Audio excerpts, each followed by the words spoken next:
is the incredible true story of how one viral video destroyed a toxic marriage, bankrupted a tech company, sent a man to prison, and ultimately saved two lives.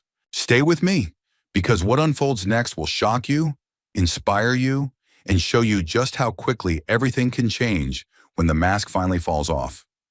The slap echoed through the baby store as 60 strangers watched live. But that moment was still 27 minutes away as Rebecca Walsh adjusted her maternity dress in the boutique mirror. 8 months pregnant and supposedly glowing. The afternoon sunlight streaming through Precious Beginnings baby store cast everything in a golden hue that should have felt magical. Instead, it felt like stage lighting for a performance she was growing tired of giving. "Rebecca, we need to move this along," Thomas Walsh said from behind her, his phone pressed against his ear like a permanent attachment. His voice carried that familiar edge of impatience that had become the soundtrack to their marriage. "Henderson expects us at 7 sharp, and you know how he feels about punctuality." "Cherie." Rebecca smoothed the fabric over her rounded belly, watching her husband in the mirror's reflection. At 38, Tom still commanded attention when he entered a room. 6 feet 2 inches of calculated confidence, designer suit perfectly tailored, salt and pepper hair styled to suggest authority without trying too hard. The successful CEO of Walsh Technologies, a man who had built a tech startup from nothing into a $12 million company in just 5 years. "I understand the quarterly projections are down," Tom continued into his phone, pacing behind the cribs like a caged animal. "But that's exactly why we need the Henderson account. No, I don't care what their previous vendor offered them.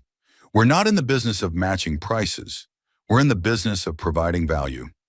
22-year-old Melissa Parker glanced up from where she was arranging baby monitors and bottles on a display table near the store's front window.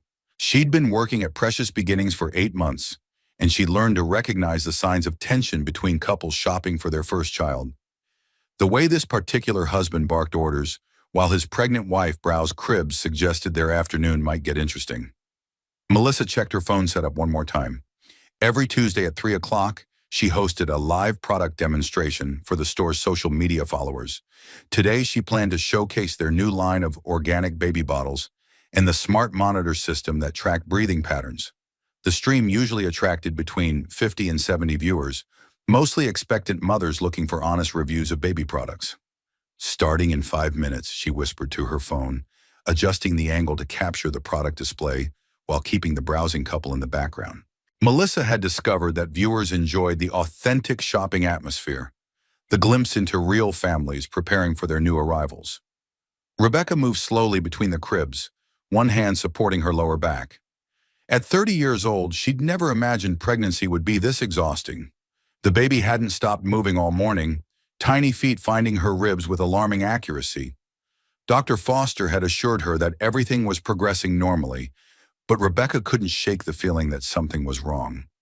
Not with the pregnancy, with everything else. "This one converts into a toddler bed," she said, running her fingers along the smooth wooden rails of a cherrywood crib priced at $800. The craftsmanship was beautiful, with hand-carved details that would last through multiple children. Tom ended his call with an aggressive stab at his phone screen. $800 for a crib? Rebecca, the baby will outgrow it in 2 years. Actually, this one converts so Emma could use it until she's 5 or 6. Rebecca had chosen their daughter's name months ago, though Tom still referred to the baby as it most of the time. "Look at these storage drawers underneath, and the mattress height adjusts as she grows.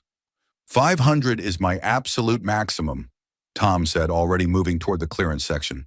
"We've got the medical bills, the nursery furniture, all those classes you insist on taking. I'm not running a charity here." Melissa had started her stream, cheerfully greeting viewers as they logged in. "Good afternoon, everyone. Welcome back to Baby Basics Tuesday. I'm Melissa, and today we're diving into some exciting new products that just arrived this week." Comments began flowing in the chat, viewers asking about bottle nipple sizes, requesting close-up shots of product features, sharing their own pregnancy experiences. Melissa loved the community aspect of these streams, the way expectant mothers supported each other across the digital divide.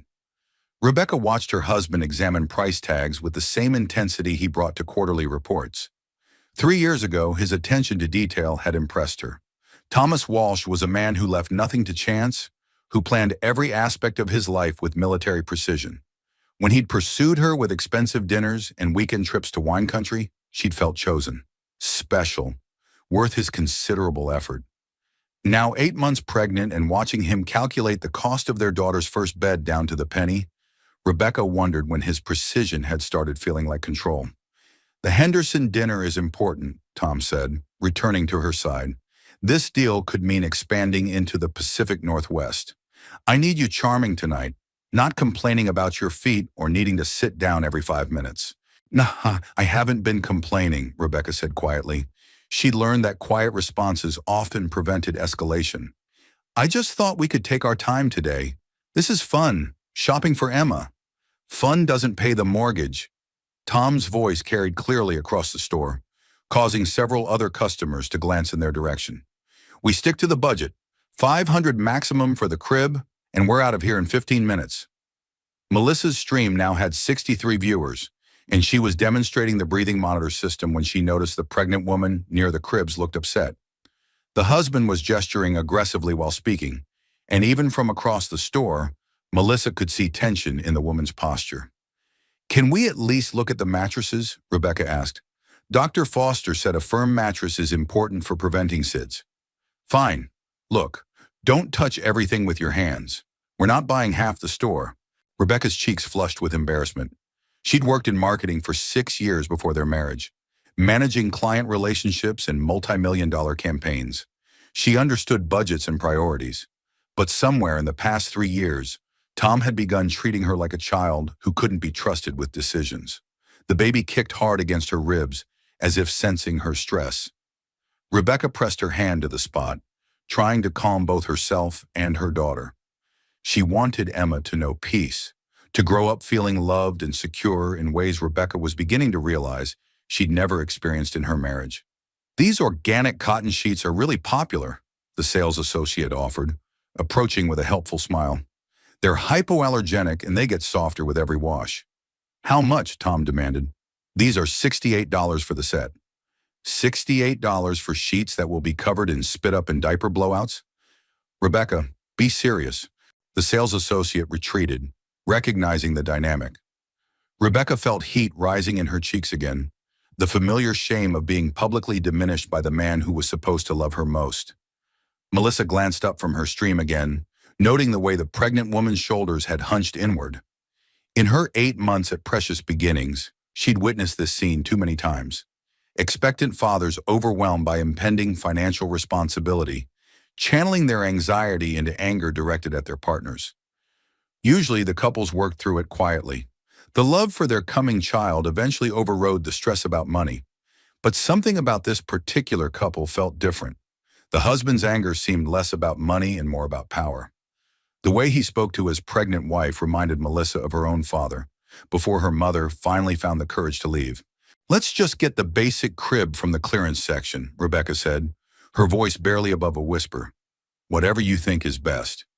Tom's expression softened slightly, satisfied by her surrender. "That's my practical girl. We'll make this work. We always do." But as Rebecca followed her husband toward the discount furniture, she caught her reflection in another mirror and barely recognized the woman staring back at her.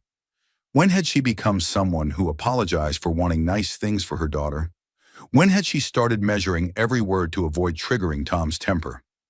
The baby kicked again, harder this time, and Rebecca wondered if Emma could somehow sense that their perfect life was really an elaborate performance, that her parents' marriage was built on a foundation that was already beginning to crack. Melissa continued her product demonstration, but kept one eye on the couple near the clearance cribs. Something in her gut told her this afternoon was about to take a turn that none of them were prepared for. She never imagined her perfect marriage was performance art. The thought struck Rebecca as she stood beside the marked-down crib, remembering how different everything had felt 3 years ago when Tom first approached her at the downtown Marriott's networking mixer. She'd been there representing her marketing firm, confident in her navy blue dress and armed with business cards that listed her as senior account manager. At 27, she'd been building something meaningful, managing campaigns for tech startups and nonprofit organizations. Tom had appeared at her elbow while she waited for a drink, his opening line polished and effective. Let me guess. Marketing, advertising, or public relations? What gave it away? She'd laughed, genuinely charmed by his confidence. The way you've been studying the room, cataloging connections, identifying decision makers. I do the same thing. He'd extended his hand. Thomas Walsh Technologies. We're developing automation software for small manufacturing companies. That handshake had changed everything. Their courtship had been a master class in romantic pursuit. Tom never showed up empty-handed. Flowers on Tuesdays, dinner reservations at restaurants she'd mentioned wanting to try, weekend trips to Napa Valley where he'd arranged private tastings in boutique hotel suites. He'd made her feel like the most important person in any room, hanging on her words, asking thoughtful questions about her work and dreams. You're wasted at that firm, he'd told her over dinner at Le Bernardin during their third month of dating. Someone with your talent and insight should be making decisions, not just implementing other people's visions. Rebecca had been flattered by his assessment of her potential. Tom saw things in her that she hadn't recognized in herself. He painted pictures of their future together, describing a life where she wouldn't have to worry about client deadlines or office politics, where she could focus on the things that truly mattered. I want to take care of you, he'd said 6 months into their relationship during a sunset walk through Golden Gate Park. You've been working so hard for so long. Don't you want someone who can give you security, peace of mind? The proposal had come a year later, during a surprise weekend trip to Big Sur. Tom had arranged everything perfectly, from the cliffside restaurant to the photographer hidden in the trees to capture her surprise tears. The ring was exactly what she would have chosen for herself, which should have impressed her more than it worried her. Looking back now, Rebecca realized she should have questioned how Tom knew her preferences so precisely, how he always seemed to anticipate her needs before she expressed them. At the time, his attention to detail had felt like love. Now 8 months pregnant and watching him examine discount cribs with cold calculation, she understood it had been research. This one's adequate, Tom said, testing the stability of a $450 crib that looked sturdy but lacked the warmth of the cherrywood model she'd admired. Basic but functional. Emma won't care about hand-carved details. Rebecca nodded, though something inside her rebelled against the word adequate when applied to their daughter's first bed. She wanted Emma to grow up surrounded by beauty, by objects chosen with love rather than mere functionality. Marriage had changed things gradually, so slowly that Rebecca hadn't noticed the shift until she was already trapped within it. Tom's desire to take care of her had evolved into a need to control her environment. He'd suggested she quit her job 6 months after their wedding, arguing that his company's growth required more of his attention. I need a partner who can be flexible, he'd said, someone who can handle the social obligations that come with my position. Client dinners, investor meetings, industry events. Your career is important, but our marriage has to come first. Rebecca had agreed, flattered by the idea that she was essential to Tom's success. She'd given notice at the marketing firm, promising herself it was temporary. Once Walsh Technologies stabilized, once they started a family, she'd figure out her next professional move. 3 years later, she was still figuring. Tom's control had expanded slowly, like water finding cracks in a foundation. First, he'd taken over their finances completely, arguing that managing money was his strength. Rebecca's name was on the accounts, but Tom handled all the transactions, monitoring their spending through detailed spreadsheets and monthly budget meetings that felt more like performance reviews. I'm not criticizing, he'd say when Rebecca questioned a particular expense category. I'm just trying to understand where our money goes. We're building a future together. That requires discipline. Social decisions followed the same pattern. Tom would suggest restaurants, choose vacation destinations, decide which couples to befriend based on networking potential. When Rebecca expressed preferences that conflicted with his plans, Tom would respond with hurt disappointment rather than anger. I thought you trusted my judgment, he'd say. I'm just trying to create the best life possible for us. The pregnancy had been unplanned, despite Tom's insistence on controlling that timeline too. Rebecca had missed a birth control pill during a stressful week when Tom's company nearly lost a major client. And by the time she realized what had happened, she was already 6 weeks along. Tom's reaction had been difficult to categorize. Not joy, exactly, but a kind of satisfied planning. He'd immediately begun researching pediatricians, calculating childcare costs, and developing spreadsheets to track pregnancy expenses. When Rebecca suggested they might want to wait and see how they felt before making so many decisions, Tom had looked at her like she'd suggested setting their money on fire. Planning prevents problems, he'd said. Our child deserves better than last-minute decisions and emotional responses. Now, standing in the baby store while Melissa continued her live stream to a growing audience, Rebecca wondered when she'd stopped having opinions that mattered. When had she become someone who deferred to her husband's judgment on everything from breakfast choices to baby furniture? "Ma'am, do you have any questions about the crib features?" the sales associate asked, approaching cautiously after Tom stepped away to take another phone call. Rebecca looked at the young woman's kind face and felt tears threatening. "Is it safe? The basic model?" "Oh yes, absolutely. All our cribs meet federal safety standards. This one's actually very popular with first-time parents. Sturdy construction, easy assembly. Your daughter will be perfectly safe."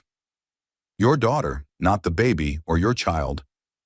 This stranger had listened when Rebecca mentioned Emma's name, had treated her like a mother rather than an inconvenience. "Thank you," Rebecca whispered, her voice catching slightly. Tom returned, sliding his phone into his jacket pocket with visible frustration. "Henderson's moving the dinner to 6:30. We need to leave here in 10 minutes if you want time to change clothes." "I could wear this dress to dinner," Rebecca offered. The maternity dress was elegant enough for a nice restaurant, and changing clothes would require 20 minutes she didn't particularly want to spend. "Rebecca," Tom's voice carried a warning, "the Henderson account is worth $2.3 million over 3 years. I need you looking your best, not like you just finished shopping for baby furniture." The criticism stung because it was delivered as fact rather than opinion. Tom wasn't being cruel, he was simply stating reality as he saw it. Rebecca's appearance was a tool to be optimized for maximum impact, not an expression of her personal taste or comfort. Melissa glanced up from her product demonstration again, noting the way the husband's voice had sharpened. Her viewer count had grown to 72, and comments were flowing steadily about the breathing monitor system she was showcasing. But something about the tension near the cribs kept drawing her attention. The pregnant woman looked exhausted in a way that went beyond physical tiredness. Melissa recognized the expression from her own mother's face during those final months, before she'd found the courage to leave Melissa's father. It was the look of someone who'd been diminished so gradually they'd forgotten what they used to be. "We'll take this crib," Tom announced to the sales associate, "and we'll need it delivered by Saturday." "Of course. Let me get the paperwork started."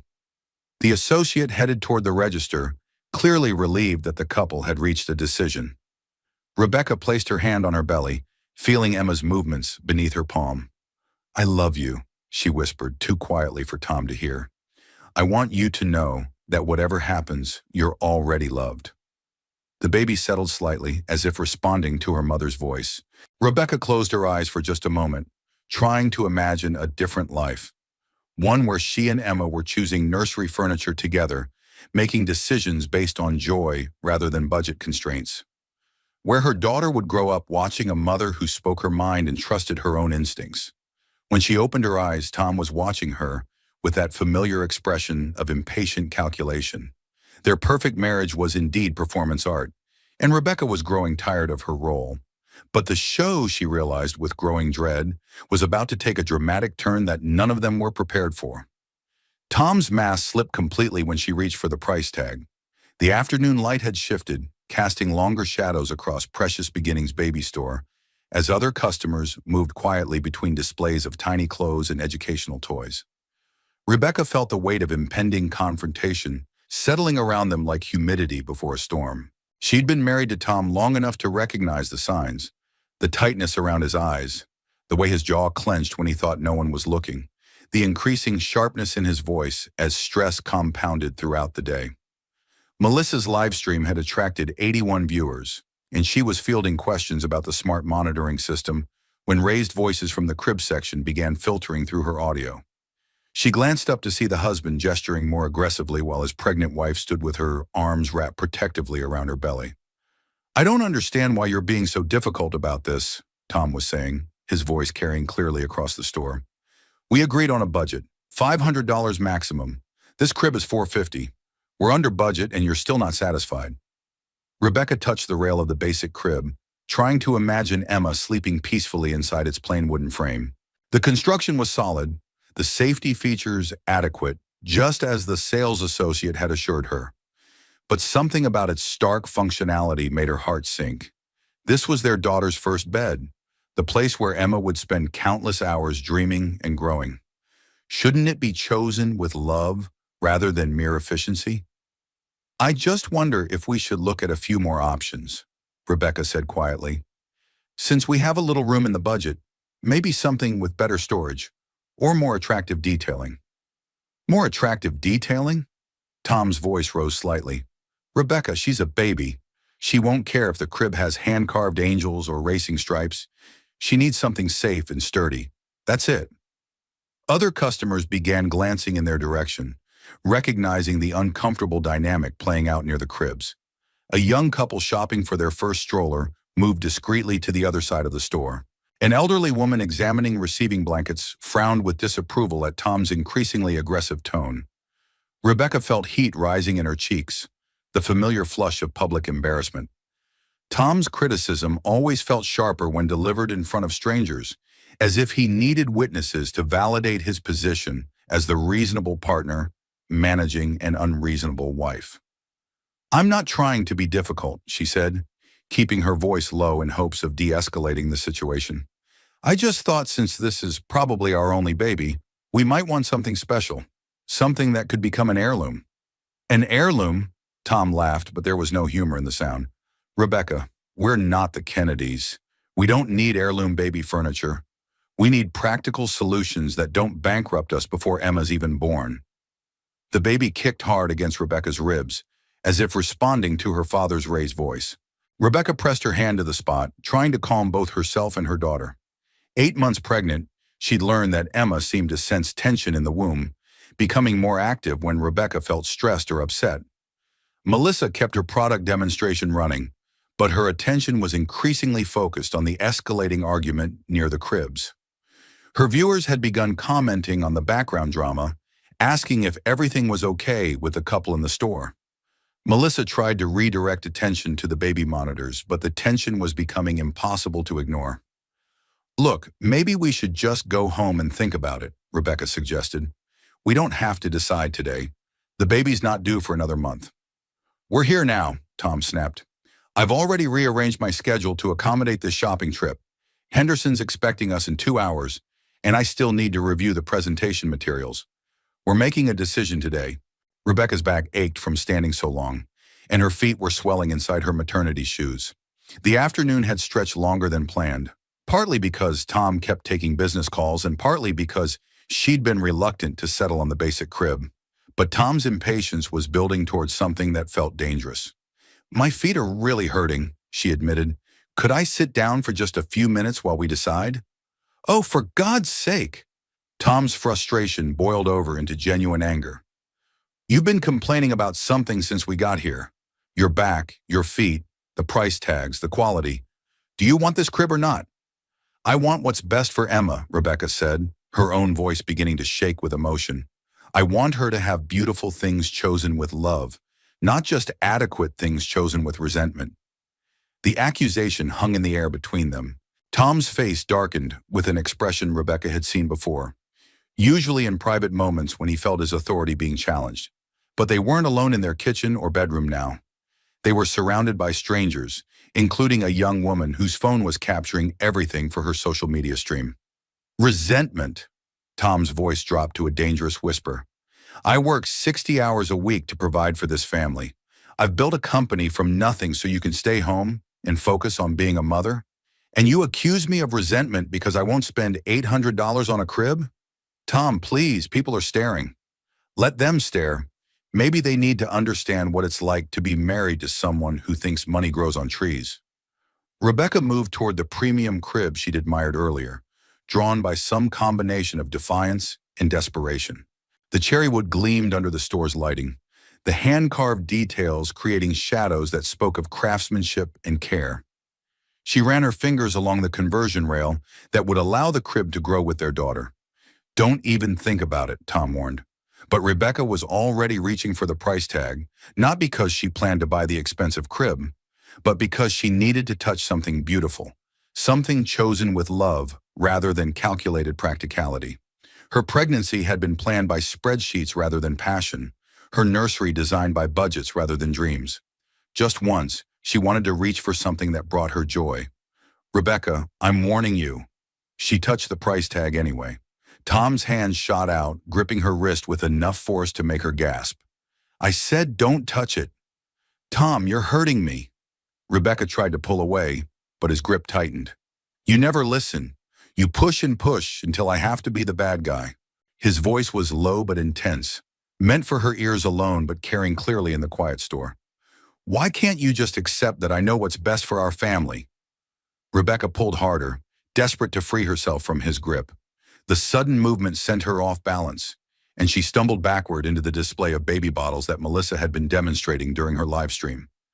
Glass bottles crashed to the floor, the sound echoing through the store like breaking crystal. The entire shop fell silent.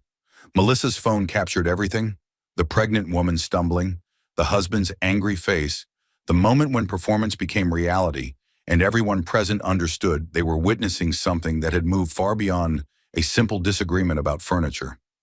Rebecca stared at the broken bottles scattered around her feet, shame and terror warring in her chest. This was her fault. She'd pushed too hard, ignored Tom's warnings, created a scene that would embarrass him in front of strangers.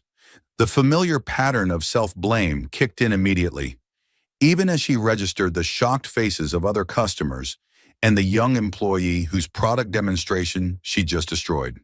"Now look what you've done," Tom said, his voice carrying a tone of weary disappointment that was somehow worse than anger. "Clean it up." 8 months pregnant, Rebecca slowly bent toward the broken glass, her movements careful and awkward. She could feel everyone watching, could sense the uncomfortable shifting of strangers who wanted to help but didn't know how to intervene in what appeared to be a private marital dispute. That's when everything changed forever. As Rebecca struggled to stand up from gathering the broken bottles, Tom reached down and yanked her upright with enough force to snap her head back. And then, in full view of 73 live stream viewers and a store full of horrified customers, Thomas Walsh slapped his 8 months pregnant wife across the face. The sound echoed through Precious Beginnings Baby Store like a gunshot. And somewhere in the digital universe, a video began to go viral that would destroy everything Tom had built, while setting Rebecca free from a marriage she was only beginning to understand had been a prison all along. In that moment, her marriage died and the whole world watched. The slap landed with a crack that seemed to suspend time itself. Rebecca's head snapped to the side, her hand flying instinctively to her stinging cheek as she processed what had just happened. For a heartbeat, the entire store existed in perfect silence, as if everyone present needed a moment to confirm they had actually witnessed a man strike his pregnant wife in public. "You clumsy, worthless!" Tom's words were cut short by his own realization of what he'd done. Not the hitting, but the location, the witnesses, the complete and utter destruction of his carefully crafted public image in a single moment of uncontrolled rage. Melissa's phone, still streaming live to 73 viewers, had captured everything in perfect clarity. The angle was ideal, showing both Tom's face as he struck his wife and Rebecca's shocked reaction as she stumbled backward, one hand protectively cradling her pregnant belly, the other pressed to her burning cheek. The comments on the live stream exploded instantly. "Did he just hit her? Someone call the police. That woman is pregnant. I'm recording this. What's the name of the store?" But Melissa couldn't see the comments because she was staring in horror at the scene unfolding in front of her. Her hands shook as she held the phone, her product demonstration forgotten entirely. In her 22 years, she'd never witnessed domestic violence in person, though she'd grown up listening to her father's raised voice and her mother's muffled tears through thin bedroom walls. "Oh my God," someone whispered from across the store. Rebecca stood frozen, her cheek throbbing with heat and shock. The rational part of her mind understood that Tom had just crossed a line that could never be uncrossed. But her emotional conditioning kicked in immediately. She found herself scanning his face for signs of remorse, already formulating apologies for her role in provoking him, automatically shifting into damage control mode. "Tom, I'm sorry," she whispered. "I shouldn't have." "Don't," said a firm voice from behind her. An older woman who'd been shopping for blankets approached with the authoritative bearing of someone who'd taught high school for 30 years. "Don't you dare apologize." Tom seemed to snap back to awareness of their public setting. His face cycled through expressions of rage, shock, and calculation as he realized the magnitude of his mistake. A dozen strangers were staring at him with undisguised disgust. A young employee was holding a phone that might have been recording. His reputation, his business, his carefully constructed life was unraveling in real time. "This is a private family matter," he said, his voice attempting authority but cracking slightly with panic. "Everyone needs to mind their own business." "Hitting a pregnant woman is everyone's business," the older woman replied sharply. She'd positioned herself between Tom and Rebecca, her small frame vibrating with protective fury. "Someone call 911. Now!" The store manager appeared from the back office, having heard the commotion. Jenny Martinez had been running Precious Beginnings for 6 years, and she'd developed protocols for various emergencies. Shoplifting, medical incidents, even the occasional customer who went into labor while browsing cribs. But she'd never prepared for domestic violence playing out in full view of other customers. "Sir, I'm going to have to ask you to leave," Jenny said, her voice steady despite the adrenaline flooding her system. "We're customers here," Tom replied, falling back on the entitlement that had served him well in business negotiations. "I'm not leaving without my wife." "Yes, you are," Jenny said, already pulling out her phone to dial emergency services. Meanwhile, Melissa's live stream had taken on a life of its own. Viewers were sharing the stream link across social media platforms faster than she could process. The comment count was climbing exponentially as people tagged friends, shared screenshots, and began the digital detective work of identifying the couple and location. Within minutes of the incident, someone had identified Precious Beginnings Baby Store from the product displays visible in the background. Another viewer recognized the shopping center from Street View images. The store's address and phone number were being posted in real time as concerned strangers called to check on the pregnant woman's safety. Rebecca remained rooted in place, her mind struggling to process the cascade of consequences that would flow from this moment. She kept touching her cheek, not because it hurt anymore, but because she couldn't quite believe it had happened. Tom had yelled at her before, had grabbed her arm during arguments, had made her feel small and foolish countless times. But he'd never struck her, not until today, not until 73 strangers were watching through a live stream that was being shared and reshared across the internet. "Ma'am, why don't you come sit down?" Jenny approached Rebecca with the gentle tone she used for customers who were clearly in shock. "The paramedics are on their way, just to make sure you and the baby are okay." "Paramedics?" Tom's voice pitched higher. "That's completely unnecessary. Rebecca, tell them you're fine." But Rebecca found she couldn't speak. The words that usually came so easily in these situations. The automatic reassurances that everything was okay, that Tom hadn't meant it, that she was partially to blame, wouldn't form in her throat. Instead, she allowed Jenny to guide her to a chair near the store's front counter, away from the broken glass and the husband who had just shattered her world in front of an audience.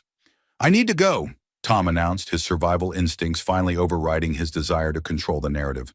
"I have an important business dinner. Rebecca, we'll discuss this at home." "No," said the older woman who'd appointed herself Rebecca's protector. "You're not going anywhere until the police arrive." Tom's face flushed with the particular rage of a man unaccustomed to being challenged by women. "Lady, I don't know who you think you are, but this is none of your concern. I'm Patricia Brennan, retired educator and mandatory reporter," she replied with steel in her voice, "and I'm making this my concern." The first sirens were already audible in the distance, growing closer by the second. Tom's face went pale as he realized the situation was spiraling completely beyond his control. In his business world, problems could be managed through negotiation, financial leverage, or simply firing people who didn't cooperate. But he couldn't fire police officers or paramedics, couldn't negotiate his way out of assault charges when the evidence was spreading across the internet in real time. "This is insane," he muttered, but he was already moving toward the store's exit. "Rebecca, I'll be in the car." "Actually, you'll be in a jail cell if you leave before the police get here," Patricia called after him. Tom paused at the door, his hand on the handle, weighing his options. Stay and face immediate consequences for assaulting his pregnant wife in public, or leave and face whatever legal ramifications followed from fleeing the scene. He chose flight. The door chimed cheerfully as Tom Walsh abandoned his wife in a baby store full of strangers, 8 months pregnant and reeling from the public destruction of her marriage. Behind him, he left broken glass, horrified witnesses, and a viral video that was already being shared thousands of times across social media platforms. Rebecca sat in the chair Jenny had provided, one hand still pressed to her cheek, the other cradling her belly as Emma kicked frantically inside her womb. Around her, concerned strangers offered water, tissues, and gentle words of support. The store manager coordinated with emergency responders while Melissa finally ended her live stream, though by then the damage was already done. The video of Thomas Walsh striking his pregnant wife had entered the digital stratosphere, and there was no bringing it back. His carefully constructed image as a successful CEO and devoted husband was about to crumble, taking his business and his marriage down with it. But for Rebecca, sitting in that chair surrounded by the kindness of strangers, something else was beginning. The fog of confusion and self-blame that had clouded her judgment for 3 years was finally starting to lift. And in its place, a terrible clarity was taking root. Her marriage was over. Her old life was over. And somehow, despite the pain and shock and public humiliation, Rebecca was beginning to understand that this might be the best thing that had ever happened to her. The video was already viral while she still felt the sting. Paramedic Sarah Chen had responded to domestic violence calls before, but never one that had been broadcast live to thousands of viewers. As she knelt beside Rebecca in the baby store, checking vital signs and asking gentle questions about pain levels, she could hear Jenny Martinez fielding nonstop phone calls from concerned strangers who'd seen the video online. "Blood pressure's elevated but not dangerous," Sarah reported to her partner. "Pulse is rapid, consistent with shock and stress. Ma'am, are you having any contractions? Any pain in your abdomen?" Rebecca shook her head, her voice barely above a whisper. "The baby's moving normally. She kicks when she's upset, and she's been kicking since it happened." "That's actually a good sign," Sarah assured her. "Babies respond to their mother's stress, but movement indicates she's not in distress. We're going to transport you to General Hospital just as a precaution. Is there someone you'd like us to call?" Before Rebecca could answer, Detective Sarah Morrison arrived at the store. At 42, Morrison had worked domestic violence cases for 8 years, and she'd learned to approach victims with a combination of professional authority and maternal warmth that helped them feel safe enough to tell the truth. "Mrs. Walsh, I'm Detective Morrison. I understand you've had a difficult afternoon. Can you tell me what happened here?" Rebecca glanced around the store, taking in the faces of strangers who'd witnessed her humiliation. Patricia Brennan still hovered nearby, her protective instincts clearly activated. Melissa sat behind the counter, her phone finally silent, looking shell-shocked by the afternoon's events. "I touched a price tag," Rebecca said simply. "Tom told me not to, but I touched it anyway. Then I knocked over some bottles by accident, and when I tried to clean them up," she touched her cheek again, still processing the unreality of what had happened. Detective Morrison had already watched the viral video 3 times on her drive to the store. The footage was clear and damning, showing Thomas Walsh's escalating anger, culminating in the moment he struck his pregnant wife. But she needed Rebecca's account for the official report. "Has your husband ever hit you before?" Morrison asked gently. The question hung in the air, while Rebecca considered her answer. Had Tom ever hit her before today? Not with his open palm across her face. No. But he'd grabbed her wrist during arguments, had squeezed her arms hard enough to leave bruises, had once shoved her into a wall during a fight about her spending habits. She'd never thought of those incidents as hitting exactly. They'd felt more like punctuation marks in their disagreements, emphasis for his points rather than actual violence. "Not like this," she finally answered. "But he gets angry sometimes. He has trouble controlling his temper when he's stressed." Patricia Brennan made a sound of disgust. "Honey, stress doesn't make men hit their wives. Character does." Detective Morrison shot Patricia a grateful look.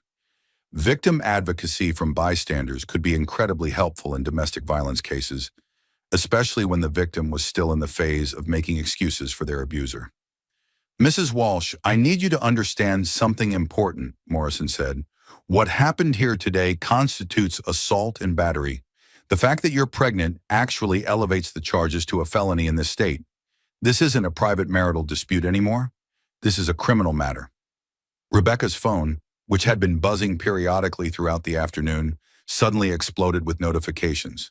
Text messages, missed calls, social media alerts, and voicemails flooded her screen faster than she could process them. The video had reached her personal network. The first text that caught her attention was from her sister Rachel. "Oh my God, Rebecca, call me right now." Then her mother. "Saw the video online. Coming to get you. Don't go home with him." Her former colleague from the marketing firm. "Girl, are you okay? This video is everywhere." Rebecca stared at her phone screen, watching the notifications multiply by the minute. Her private nightmare had become public entertainment, shared and commented on by thousands of strangers who now knew intimate details about the failure of her marriage. "It's online," she whispered to Detective Morrison. "The whole thing. Everyone I know is seeing it." "The video is evidence," Morrison explained. "It's actually helpful for building a case against your husband. But I understand this feels overwhelming right now." Meanwhile, 30 miles away in their upscale suburban home, Tom Walsh was experiencing his own version of hell.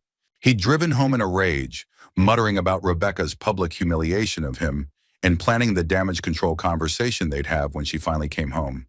But when he opened his laptop to review materials for the Henderson presentation, he discovered that his business email was flooded with messages. The first few were routine client communications, but then he found one from his business partner, James Mitchell, with the subject line, "Urgent, call me now." Tom opened it to find a link to the viral video and a single line of text. "What the hell have you done?" That's when Tom realized the magnitude of his mistake. The video had been viewed over 50,000 times in the past 2 hours. Comments ranged from shocked disbelief to calls for boycotts of Walsh Technologies. Someone had already identified him by name and connected him to his company. His business phone was ringing nonstop with reporters and angry potential clients. The Henderson dinner was officially the least of his problems. Back at the baby store, Rebecca made the decision to go to the hospital for evaluation. The paramedics helped her into the ambulance, while Detective Morrison promised to follow up with formal charges against Tom within 24 hours. "Ma'am," Melissa approached as Rebecca was being loaded into the ambulance. "I'm so sorry about what happened. I was doing my live stream, and I didn't realize. I never meant for this to become so public." Rebecca looked at the young woman whose accidental broadcast had changed everything. Melissa's face was etched with guilt and concern, clearly struggling with her role in turning a private moment into viral content. "It's not your fault," Rebecca said softly. "Maybe it needed to become public. Maybe I needed witnesses to finally see what was really happening." As the ambulance pulled away from Precious Beginnings Baby Store, Rebecca watched through the back window as reporters arrived on the scene. The afternoon sun was setting, casting long shadows across the parking lot where her old life had officially ended and her new one was about to begin. Her phone continued buzzing with messages of concern, offers of help, and expressions of outrage from friends and strangers alike. For the first time in 3 years, Rebecca felt like she wasn't facing her problems alone. The viral video that had destroyed her privacy had also connected her to a community of support she'd forgotten existed. Emma kicked strongly against her ribs, and Rebecca pressed her hand to the spot with something approaching hope. Her daughter would grow up knowing that her mother had found the courage to leave, that some lines should never be crossed, and that love should never require apologizing for who you are. The worst day of Rebecca's life was also the first day of her freedom. His company crumbled as fast as their wedding photos. By 9 o'clock that evening, the video of Thomas Walsh slapping his pregnant wife had been viewed 1.2 million times across multiple platforms. What had started as Melissa Parker's innocent product demonstration stream had metastasized into a viral phenomenon that was reshaping both the online conversation about domestic violence and the immediate future of Walsh Technologies. Tom sat in his home office watching his carefully built empire collapse in real time. His company's official Twitter account had gained 10,000 new followers in the past 6 hours, but they weren't there to celebrate his business acumen. The comments section of every Walsh Technologies post had become a battlefield of outrage, with users demanding justice for Rebecca and calling for boycotts of the company. Walsh Technologies, where hitting pregnant women is apparently part of the corporate culture.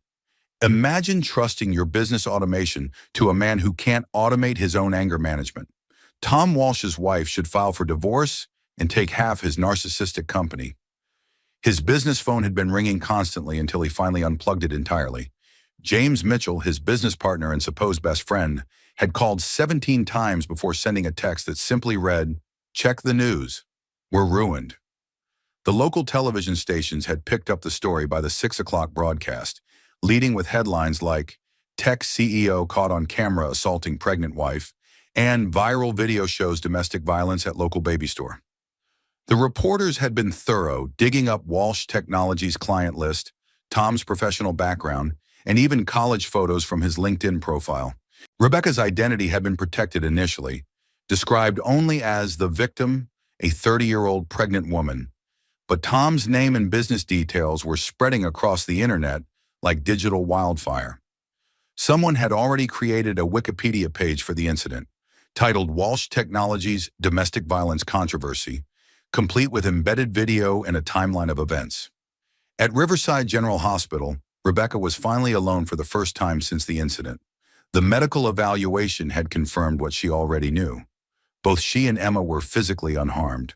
Her blood pressure had returned to normal, the baby's heartbeat was strong and steady, and the obstetrician on duty had assured her that emotional stress, while unpleasant, rarely caused complications in healthy pregnancies. But the psychological evaluation had been more complex. Dr. Amanda Foster, Rebecca's regular obstetrician, had rushed to the hospital after receiving a call from the emergency department. She'd been treating Rebecca throughout her pregnancy and had noted subtle signs that concerned her. The way Rebecca deferred all questions to Tom during appointments, her tendency to minimize discomfort or concerns, the anxious way she watched her husband's face for approval before answering even simple medical questions. "Rebecca, I need to ask you some difficult questions," Dr. Foster said, settling into the chair beside the hospital bed. "What happened today? Was this an isolated incident or part of a pattern?" Rebecca stared at the ceiling tiles, trying to organize thoughts that felt scattered and unclear. The question seemed simple enough, but the answer required acknowledging truths she'd been avoiding for months. "He's never hit me before," she said finally. "But he gets angry when he's stressed. He says things. Sometimes he grabs my arms or pushes me, but never like today." "How often does he grab you or push you?" "Maybe once a month. It depends on how work is going. When he's worried about money or dealing with difficult clients, he takes it out on me. But I know how to avoid setting him off, usually." Dr. Foster nodded, recognizing the classic pattern of escalating abuse. "Rebecca, what you're describing is domestic violence. It doesn't start with slapping. It starts with control, with intimidation, with making you feel responsible for managing his emotions. But he works so hard to provide for us. The stress of running a company, supporting a family. I understand why he gets frustrated with me." "Stop," Dr. Foster said gently but firmly. "I need you to hear me. Your husband's work stress does not justify him putting his hands on you. Ever. You are not responsible for managing his emotional reactions to business pressures." "Sir?" Rebecca's phone, which had been charging on the bedside table, lit up with another flood of notifications.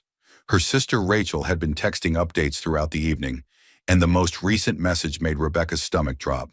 "Mom's driving down from Sacramento. Dad wanted to come too, but Mom made him stay home. She's bringing your old bedroom key in case you need somewhere to stay." The reality was settling in with increasing weight. This wasn't just about one terrible moment in a baby store anymore. The viral video had created consequences that would ripple through every aspect of her life. Her marriage was effectively over, Tom's business was likely destroyed, and she was about to become a single mother with no career and no independent income. Meanwhile, across town, Tom was discovering that viral infamy moved faster than crisis management.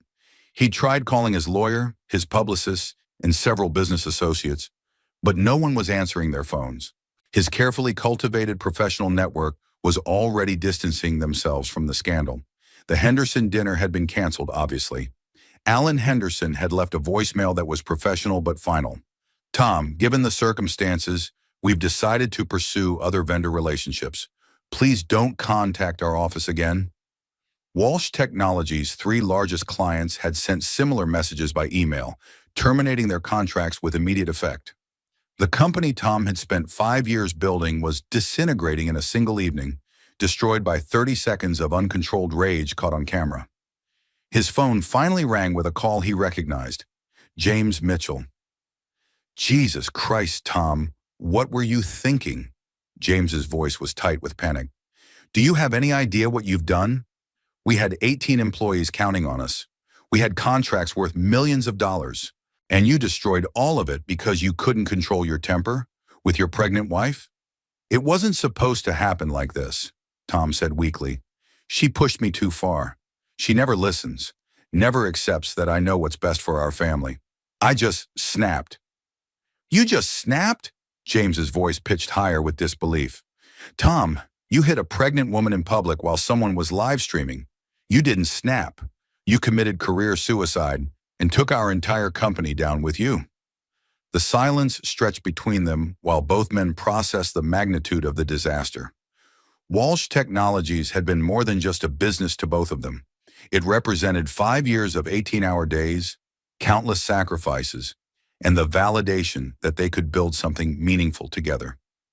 Now it was gone, destroyed by Tom's inability to treat his wife with basic respect. What do we do now? Tom asked. We? There is no we anymore, Tom. I'm meeting with the lawyers tomorrow to see if there's any way to salvage something from this mess. Maybe spin off the software patents into a new company without your name attached. But as far as our partnership goes, it's over. I can't be associated with you anymore.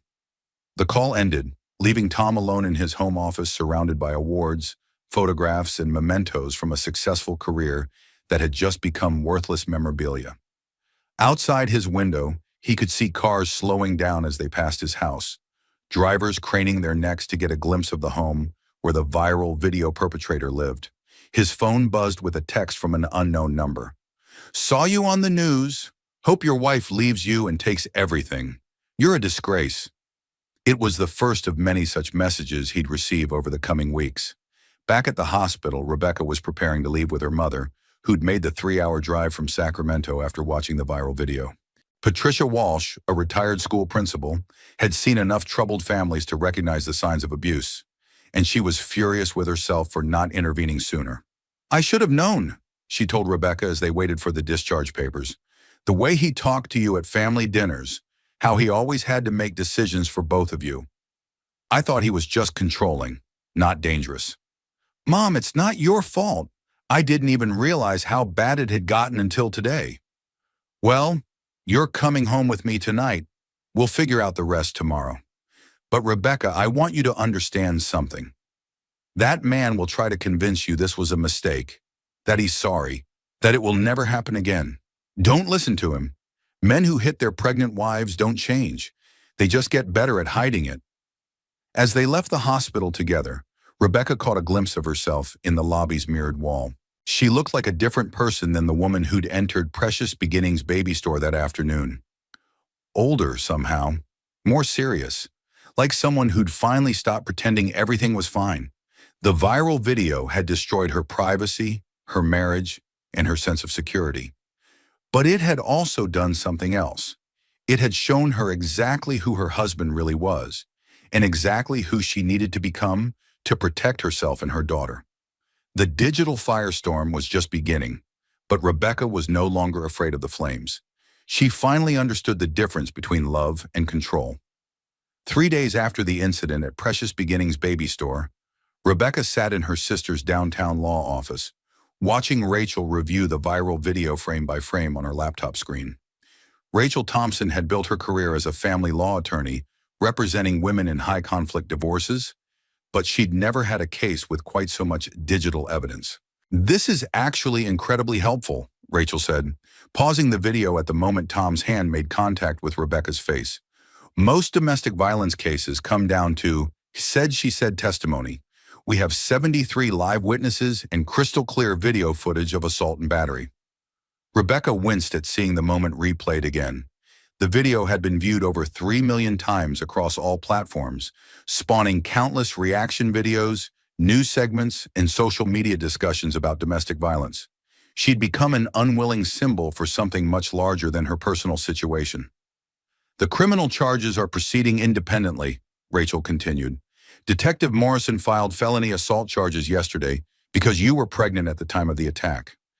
Tom's looking at up to 3 years in prison if convicted. 3 years? Rebecca hadn't expected the legal consequences to be so severe. For one slap. Rebecca, listen to me carefully. This wasn't just one slap. This was a man attacking a pregnant woman in public after exhibiting escalating, controlling behavior. The prosecutor is taking this seriously because domestic violence often escalates during pregnancy. They want to send a message. Through the office windows, Rebecca could see protesters had gathered outside Walsh Technologies' downtown headquarters. The viral video had inspired activism from women's rights groups, domestic violence survivors, and concerned community members who wanted to ensure Tom faced meaningful consequences for his actions.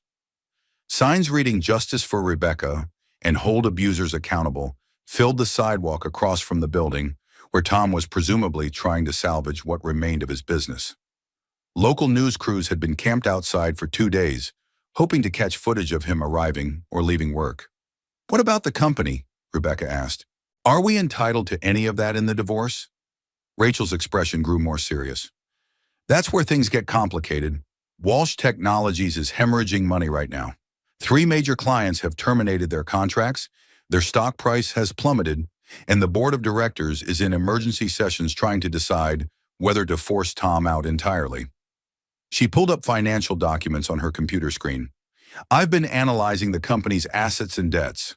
What we're looking at isn't a thriving business anymore. It's a liability. The question becomes whether you want to fight for half of something that might be worthless, or let him keep the sinking ship while we focus on securing alimony and child support. Rebecca stared at the financial projections, trying to process how completely their lives had changed in just 3 days. She'd spent 3 years as Tom's wife, supporting his business ambitions and believing they were building financial security together. Now she was looking at bankruptcy reports and asset liquidation scenarios. I feel guilty, she admitted, about the employees who are losing their jobs, about James losing his business partner, all those people affected because of what happened between Tom and me. Stop right there, Rachel said firmly. You are not responsible for the consequences of Tom's choices. He decided to hit his pregnant wife in public. Every single thing that's happened since then flows from his decision, not yours. Dr. Amanda Foster had said something similar during Rebecca's follow-up appointment the previous day. She'd been monitoring both Rebecca and the baby carefully, concerned about the stress of viral infamy on a pregnancy that was already in its final month. Trauma can trigger early labor, Dr. Foster had explained. I want you focusing on staying calm and healthy for Emma's sake. The legal battles and media attention can be handled by other people. Your job is taking care of yourself and your daughter. But staying calm was proving nearly impossible when Rebecca's phone rang constantly with interview requests from news programs, podcast hosts, and documentary filmmakers who wanted to tell her story. She'd received hundreds of supportive messages from strangers, but also cruel comments from people who blamed her for destroying Tom's career or accused her of overreacting to a simple domestic dispute. The most disturbing messages came from women who criticized her for not leaving sooner, for allowing herself to become a victim, for being weak enough to marry an abuser in the first place. Rebecca was learning that becoming a symbol meant accepting judgment from people who'd never lived her reality. There's something else we need to discuss, Rachel said, pulling up another document. Tom's attorney called this morning. They want to arrange a meeting to discuss settlement terms. What kind of settlement? They're essentially offering you a divorce with generous alimony in exchange for not pursuing maximum damages in civil court. Tom wants to avoid a lengthy trial that would keep the viral video in the news cycle. He's hoping to minimize his public exposure and eventually rebuild his career. Rebecca considered the offer while Emma kicked actively in her womb. Her daughter seemed to respond to stress by becoming more active, as if she could sense her mother's emotional state and was trying to provide comfort through movement. What do you think I should do? Honestly, I think we should take him for everything he's worth, Rachel said with the fierce protectiveness of an older sister. The man hit you while you were carrying his child, destroyed your sense of safety, and humiliated you in front of the entire world. He should pay maximum consequences for that. But if his business is failing anyway, what's the point of fighting over assets that don't exist? It's about accountability, Rebecca. It's about making sure he understands that actions have consequences. And it's about establishing a pattern of documentation in case he ever tries to minimize what happened or gain custody of Emma. The mention of custody made Rebecca's blood run cold. In all the chaos of viral videos and criminal charges, she hadn't fully considered that Tom might want parental rights to their daughter. The thought of Emma spending weekends with a father who demonstrated violent tendencies filled her with protective terror. He can't get custody, can he? After what happened? Supervised visitation is possible, but full custody is extremely unlikely given the documented abuse. However, we need to be strategic about how we handle this. Every decision we make now affects Emma's future. Rebecca's phone buzzed with a text from her mother. Reporters are at the house again? I told them you're not doing interviews. How much longer before this dies down? The answer Rebecca was learning was that it might never fully die down. The viral video had become part of internet history, archived forever in the digital space where nothing truly disappears. Emma would grow up in a world where footage of her father striking her mother was always just a search engine query away. I want to accept the settlement, Rebecca said finally. I don't want to drag this out. I don't want Emma born into the middle of a legal battle that keeps us in the headlines. Rachel nodded, though Rebecca could see disappointment in her sister's eyes. It's your choice, but I want you to understand that accepting settlement sends a message to Tom that his behavior was wrong, but not severely wrong. He gets to rebuild his life while you deal with the lasting trauma. Maybe that's okay, Rebecca said. Maybe I don't need him to be punished. I just need him to be gone. As they finalized the preliminary settlement terms, Rebecca realized she was making the first major decision of her independent adult life in 3 years. Every choice during her marriage had been filtered through Tom's preferences and opinions. Now, for better or worse, she was choosing her own path forward. The viral video had shown the world the moment her marriage ended. But sitting in her sister's office, negotiating the terms of her divorce and planning for life as a single mother, Rebecca was finally beginning to understand the difference between love and control. Love would have respected her desire for a beautiful crib for their daughter. Love would have supported her during pregnancy rather than criticizing her. Love would never have resulted in a hand across her face in a public place. What she'd experienced with Tom wasn't love at all. It was control, manipulation, and emotional abuse that had escalated into physical violence. The viral video had simply made the truth impossible to deny. Emma kicked again, and Rebecca smiled for the first time in days. Her daughter would grow up knowing the difference between love and control because Rebecca was finally learning it herself. The worst thing that happened became her greatest freedom. 2 weeks after the incident at Precious Beginnings Baby Store, Thomas Walsh sat in his lawyer's office watching his entire world disintegrate through a series of legal documents and financial statements. The numbers on the pages told the story of a spectacular fall from grace that had accelerated beyond anyone's ability to control. Walsh Technologies had officially filed for bankruptcy protection. The viral video had destroyed client relationships so thoroughly that no amount of damage control could restore them. Even contracts signed months before the incident were being terminated as companies sought to distance themselves from the scandal. The board voted unanimously to remove you as CEO, his attorney Marcus Hoffman explained with the detached professionalism of someone delivering terminal diagnosis.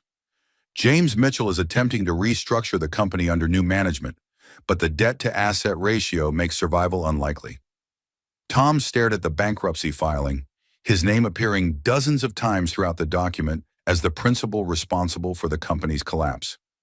5 years of building, planning, and sacrificing reduced to legal paperwork and liquidation schedules. What about my house, my savings accounts? Rebecca's attorney is pursuing aggressive asset division.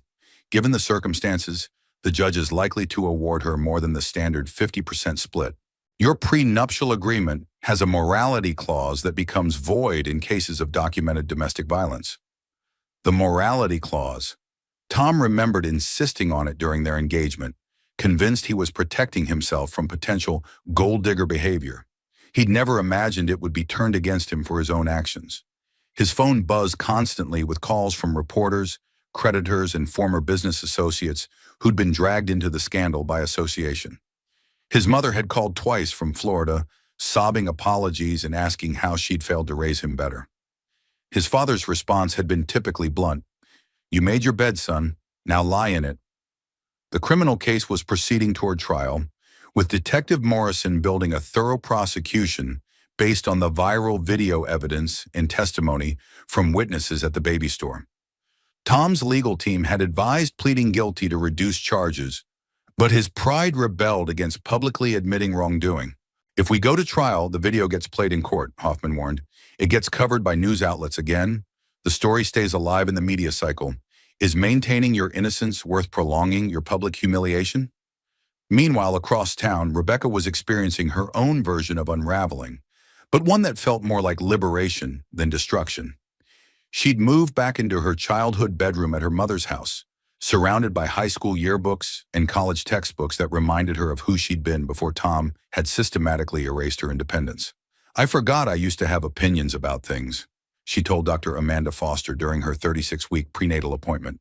"About politics, books, career goals. Tom had opinions about everything, and I just adopted them as my own." "That's a common pattern in controlling relationships," Dr. Foster said while monitoring Emma's heartbeat. "The victim gradually loses their sense of self as they adapt to their partner's preferences. Recovery means rediscovering who you were before the abuse began." Rebecca's phone showed missed calls from producers of 3 different talk shows, a documentary filmmaker, and someone claiming to represent a major publisher interested in her story. The viral video had created opportunities she'd never expected, though she wasn't sure she wanted the platform that came with being famous for being victimized. "I keep thinking about the other women," she said, "the ones who've reached out to share their stories. Some of them have been dealing with abuse for decades, but they never had a viral video to force the truth into the open." Dr. Foster nodded. "Your situation has started important conversations, but remember, you don't have to become a spokesperson unless you choose to. Your first responsibility is to yourself and Emma." Emma's heartbeat filled the examination room, strong and steady at 140 beats per minute. Rebecca placed her hands on her belly, feeling her daughter's active movements in response to the Doppler's pressure. "She's going to be okay, isn't she? Growing up without her father around?" "Rebecca, children need stability and love more than they need 2 parents. Emma will be better off with one parent who treats her with respect than 2 parents modeling an unhealthy relationship." The conversation was interrupted by Rebecca's phone ringing with a call from Rachel. Her sister had been managing most of the legal communications, but this call sounded different from her usual updates. "Rebecca, you need to know something. Tom violated the restraining order last night. He showed up at Mom's house around midnight, demanding to talk to you. Mom called the police, and he was arrested for violation of protective order." Rebecca felt her chest tighten with anxiety. "Is Mom okay? Did he hurt anyone?" "Mom's fine. She handled it like the retired principal she is. Told him to get off her property or she'd call the police, then actually called the police when he wouldn't leave. He's in jail right now, and this violation strengthens our position in both the criminal case and the divorce proceedings." The news should have felt like victory, but Rebecca found herself shaking with delayed fear. Tom's middle-of-the-night visit suggested a level of desperation and rage that worried her about his future behavior. Men who lost everything sometimes became more dangerous, not less. "The good news is that this pretty much guarantees supervised visitation only for any future contact with Emma," Rachel continued. "Tom's actions are building a clear pattern of escalating behavior that no judge will ignore." After ending the call, Rebecca sat quietly in the examination room, processing the reality of her new life. 2 weeks ago, she'd been married to a successful CEO, living in a suburban house, playing the role of devoted wife preparing for her first child. Now she was a single mother living with her parents, connected to a man who'd become so unstable that he required police intervention. The transformation felt surreal, like waking up in someone else's life. But as Emma kicked vigorously against her ribs, Rebecca realized that this someone else might actually be who she was supposed to be all along. That evening, she sat in her childhood bedroom, laptop open to a blank document, and began writing for the first time in 3 years. My name is Rebecca Walsh, though I'm in the process of changing it back to Rebecca Chen. 3 weeks ago, I was the wife of a successful tech CEO, 8 months pregnant with our first child, shopping for baby furniture like thousands of other expectant mothers. Today, I'm a single mother preparing to raise my daughter alone after my husband's abuse was caught on camera and shared around the world. This isn't the story I plan to tell, but it's the story that needs to be told. She wrote for 2 hours, the words flowing like water through a broken dam. All the thoughts and feelings she'd suppressed during 3 years of marriage poured onto the page, creating a narrative that was painful but honest. When she finally stopped writing, Rebecca realized she'd begun the process of reclaiming her voice. The viral video had destroyed her privacy, but it had also given her something invaluable: witnesses to her truth. Tom could no longer gaslight her into believing his version of reality. The internet had seen what really happened. Millions of people understood that she'd been the victim of abuse, not the cause of her own suffering. For the first time since Emma's conception, Rebecca felt hopeful about the future. Her daughter would grow up watching her mother rebuild her life from scratch, learning that women could be strong enough to start over, brave enough to choose truth over comfort. The unraveling of her marriage had been traumatic and public, but it was also the beginning of something better, something honest, something real. Emma kicked again, and Rebecca smiled, pressing her hands to her belly. We're going to be okay, little one. Better than okay. We're going to be free. She was finally free to love without fear. Emma Rose Chen Walsh entered the world at 6:47 a.m. on a crisp October morning, 3 weeks after her father's arrest for violating the restraining order. Rebecca labored for 14 hours with her mother Patricia holding one hand and her sister Rachel holding the other, while Tom sat in county jail 40 miles away, unaware that his daughter was being born. She's perfect, Dr. Amanda Foster announced as she placed the squirming pink baby on Rebecca's chest. 8 pounds, 2 ounces, and absolutely healthy. Rebecca stared down at Emma's tiny face, overwhelmed by the fierce protectiveness that flooded her system. This little girl would never doubt her mother's love, never wonder if she was wanted, never witness violence disguised as affection. The cycle ended here. She looks like you, Patricia said, tears streaming down her cheeks as she studied her first grandchild. Same stubborn chin, same determined expression. Emma's arrival marked more than just the beginning of her life. It represented Rebecca's complete transformation from victim to survivor to mother. The woman who'd apologized for touching a price tag 6 weeks earlier was gone, replaced by someone who understood her own worth and refused to accept less than she deserved. Tom's lawyer had called the day after Emma's birth, requesting permission for him to visit the hospital. Rebecca's response had been swift and final. Supervised visitation only, and not until the restraining order expires and he completes anger management counseling. The media attention had finally begun to fade as other stories captured the public's interest, but the impact of Rebecca's viral experience continued rippling outward. She'd received over 1,500 messages from women sharing their own stories of abuse, many crediting her video with giving them courage to leave dangerous relationships. "You showed me what rock bottom looks like," wrote one woman from Portland, "but you also showed me that rock bottom can be a foundation to build on." Another message came from a college student. "I was making excuses for my boyfriend's jealousy and control until I saw your video. I realized I was heading toward my own baby store moment if I didn't get out." 3 months after Emma's birth, Rebecca was settling into a routine that felt miraculous in its simplicity. She lived with her mother in the house where she'd grown up, but now the space felt like sanctuary rather than regression. Emma's nursery had been created in Rebecca's old bedroom, filled with hand-me-down furniture from church members and neighbors who'd followed her story. The financial settlement from her divorce had provided enough money to avoid immediate employment pressure, giving Rebecca time to bond with Emma and consider her next steps. Tom's bankruptcy had limited the available assets, but Rachel had negotiated aggressively enough to secure Rebecca's future independence. "I want to go back to work," Rebecca told her mother one morning, while Emma napped peacefully in her swing. "Not because I need the money, but because I miss having a purpose outside of being someone's wife. What kind of work interests you now? Patricia asked, looking up from the baby clothes she was folding. I keep thinking about all those women who reached out to me, the ones still trapped in situations like mine was. Maybe I could help them somehow. Use my experience to make their paths easier. Rebecca had been volunteering at the local domestic violence shelter twice a week, sharing her story with women in crisis and helping them navigate the legal and emotional challenges of leaving abusive relationships.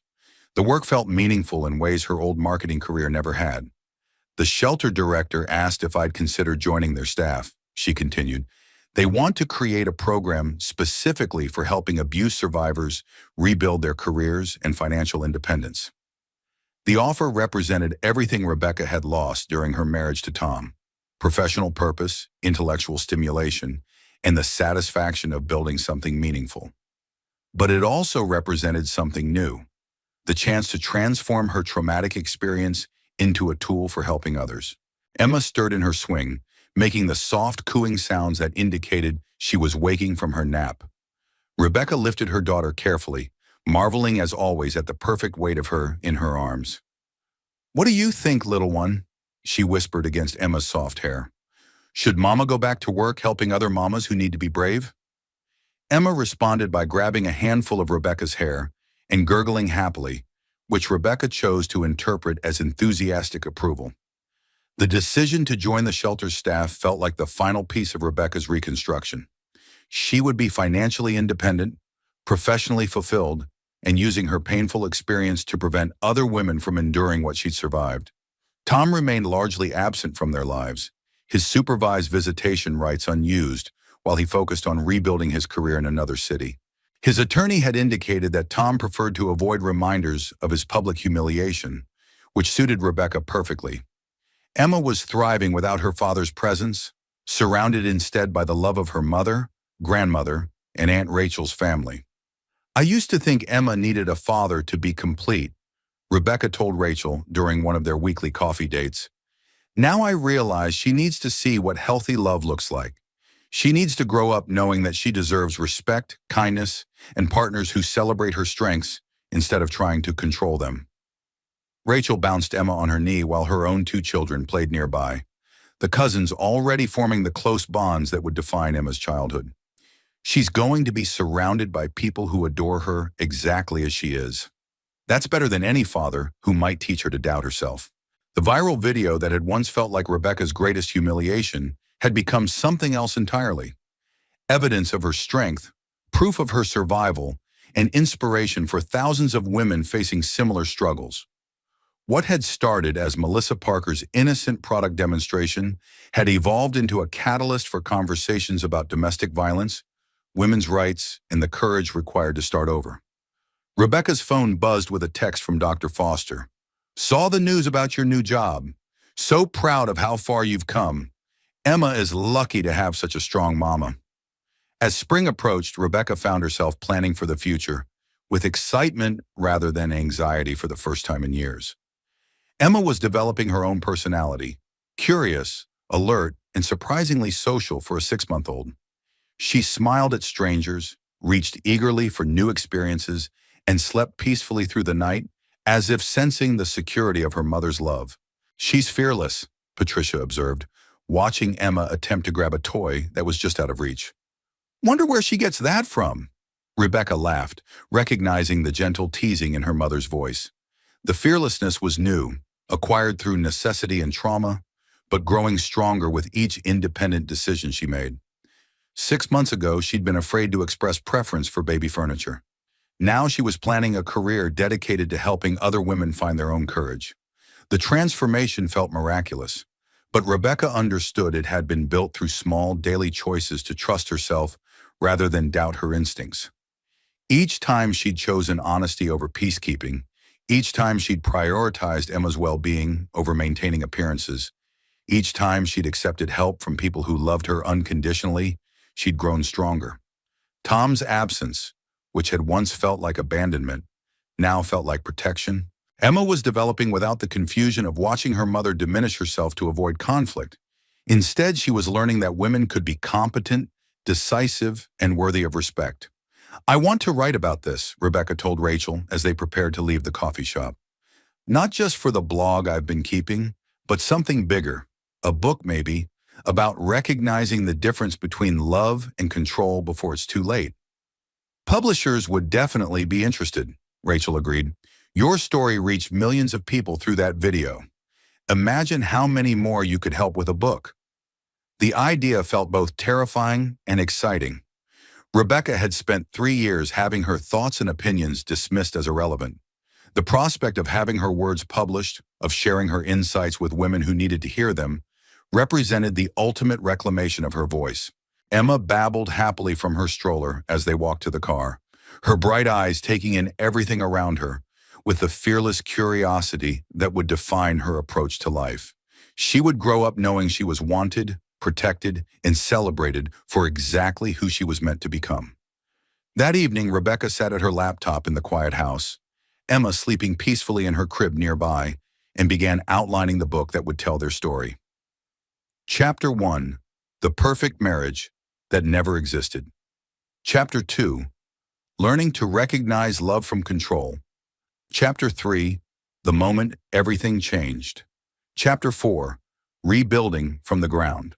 Up. Chapter 5: Teaching Our Daughters to be Fearless. The words flowed easily, carrying 3 years of suppressed thoughts and 6 months of hard-earned wisdom. Rebecca wrote until midnight, only stopping when Emma's soft cries indicated it was time for her night feeding. As she nursed her daughter in the rocking chair her mother had used 30 years earlier, Rebecca reflected on the journey that had brought them to this moment.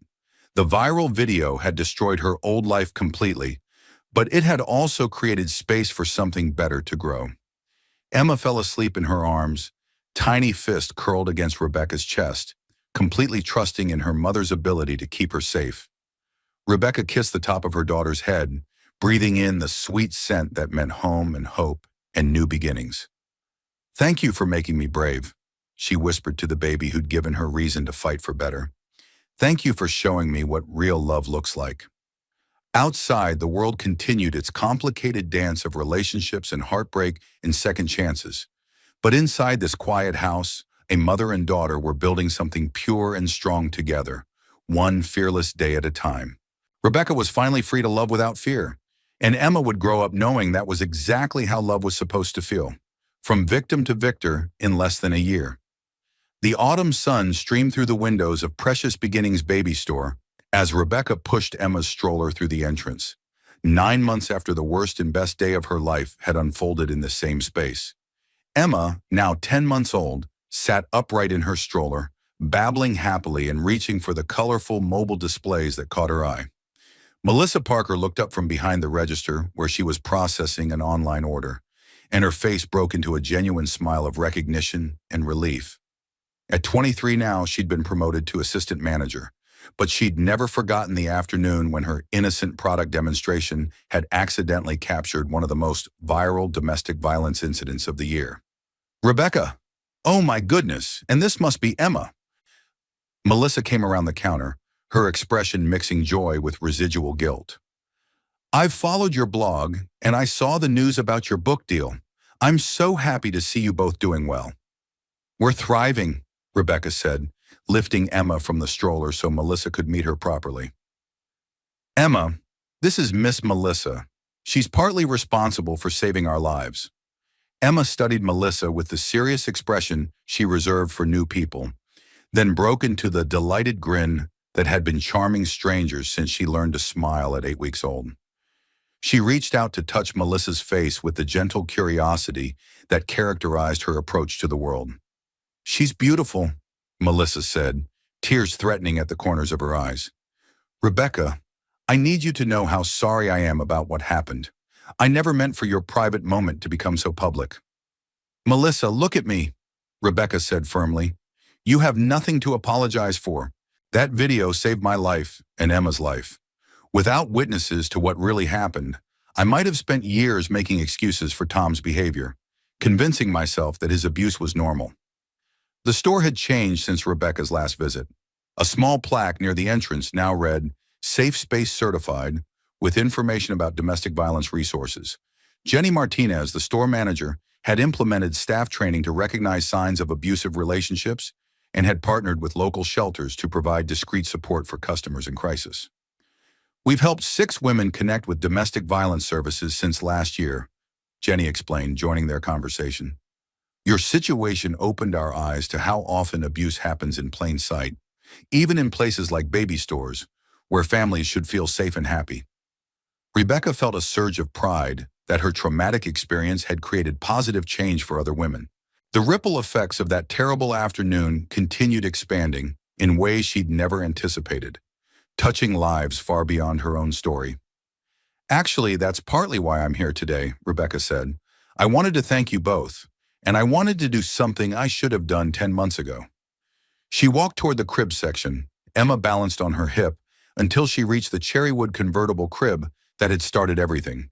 The same beautiful piece of furniture with hand-carved details and conversion capabilities that Tom had forbidden her to consider. I'd like to buy this crib, she announced, for Emma's new room. Melissa's eyes widened with understanding and delight. The one from that day? The one from that day. Emma's outgrown her bassinet, and we're moving into our own apartment next month. This crib represents everything Tom tried to deny us: beauty, quality, and the right to make choices based on love rather than fear. The symbolism wasn't lost on anyone present. Rebecca was purchasing the crib that had triggered Tom's rage, using money from her book advance to buy her daughter exactly what she'd wanted to provide 10 months earlier. It was a declaration of independence that completed the circle of her transformation. As Jenny processed the purchase, Rebecca reflected on everything that had changed since her last visit to Precious Beginnings. The viral video had been viewed over 8 million times, spawning countless discussions about domestic violence, women's rights, and the courage required to leave abusive relationships. Her blog, Rebuilding Rebecca, had grown to over 50,000 subscribers who followed her journey from victim to survivor to advocate. The book contract she'd signed with a major publisher would bring her story to an even wider audience, with proceeds supporting domestic violence prevention programs. Most importantly, Tom had been sentenced to 18 months in prison after pleading guilty to felony assault charges. He'd also been ordered to complete extensive anger management counseling and was prohibited from contacting Rebecca or Emma without court supervision. His attempts to rebuild his career in another city had been unsuccessful, as the viral video followed him wherever he tried to establish professional relationships. You know what's interesting? Rebecca told Melissa as they watched Emma explore a display of stuffed animals. I spent 3 years afraid of Tom's anger, walking on eggshells to avoid setting him off. But his worst moment of rage actually set me free. How do you mean? Because it was witnessed, because it was recorded, because 73 people saw exactly what he was capable of, and I could never again convince myself that I'd imagined or exaggerated his abuse. The video gave me evidence that couldn't be disputed or minimized. Emma had crawled toward a display of board books and was methodically pulling them off the shelf with the determined focus she brought to all her explorations. Rebecca watched her daughter's fearless investigation of her environment, marveling at how differently Emma approached the world compared to how Rebecca herself had been trained to move through it. She's going to grow up knowing she has choices, Rebecca said, knowing that her preferences matter, that her voice deserves to be heard, that love should never require her to make herself smaller. What about Tom? Melissa asked carefully. Does he have any contact with Emma? He's scheduled for supervised visitation once he completes his sentence and counseling requirement, Rebecca replied. But honestly, he's shown no interest in being part of her life. I think seeing Emma reminds him of his failure, of the public humiliation that destroyed everything he'd built. Rebecca felt no sadness about Tom's absence from Emma's daily life. Her daughter was surrounded by love from her grandmother, her Aunt Rachel's family, and the community of supporters who'd rallied around their story. Emma would grow up with positive male role models through Rebecca's expanding social circle, but she would never witness the toxic dynamics that had defined her parents' marriage. The crib delivery was scheduled for the following week, timed to coincide with their move into a 2-bedroom apartment that Rebecca had chosen and decorated entirely according to her own preferences. For the first time in her adult life, she was creating a living space that reflected her personality rather than someone else's vision of what was appropriate. I have something for you, Melissa said, disappearing into the back office and returning with a gift bag. Jenny and I wanted to give Emma something special. On inside the bag was a beautiful photo album with Emma's story embossed on the cover. The first page contained a photo from Rebecca's blog showing her holding newborn Emma with the caption, "Every ending is a new beginning." We wanted her to have something that shows this story isn't about what her father did wrong, Jenny explained. It's about what her mother did right. Rebecca felt tears of gratitude as she flipped through pages that chronicled Emma's first year, alongside milestones of Rebecca's recovery and advocacy work. Photos of Emma's first smile were paired with images from Rebecca's speaking engagements at women's shelters. Pictures of Emma learning to crawl appeared next to screenshots of supportive messages from blog readers around the world. "This is perfect," Rebecca said, her voice catching with emotion. "Emma will grow up understanding that she was born into a story of survival and strength, not just trauma and loss." As they prepared to leave, Emma fussed briefly in her stroller until Rebecca handed her one of the board books she'd been exploring. Emma immediately began chewing on the corner while studying the colorful pictures, content now that she had something engaging to occupy her attention. "One more thing," Rebecca said to Melissa and Jenny. "I'm starting a nonprofit organization called Second Chances. We're going to provide career counseling, legal support, and financial literacy training for women leaving abusive relationships. I'd love for Precious Beginnings to be one of our community partners." The proposal represented Rebecca's evolution from survivor to leader, using her platform and resources to create systemic change rather than just sharing her personal story. The viral video had given her a voice. Now she was using that voice to amplify others who were still finding their courage. "We'd be honored," Jenny replied immediately. "What you've built from such a terrible experience is truly inspiring." As Rebecca pushed Emma's stroller out of Precious Beginnings baby store, she paused to look back at the space where her old life had ended and her new life had begun. The afternoon sunlight caught the same angles it had 10 months earlier, but everything else had changed completely. She was no longer the anxious, apologetic woman who deferred to her husband's judgment about everything from furniture to food preferences. She was no longer someone who measured her worth by another person's approval or walked on eggshells to avoid triggering someone else's anger.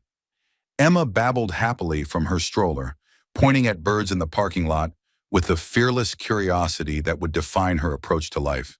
She would grow up watching her mother make decisions with confidence, speak her mind without apology, and choose love that empowered rather than diminished.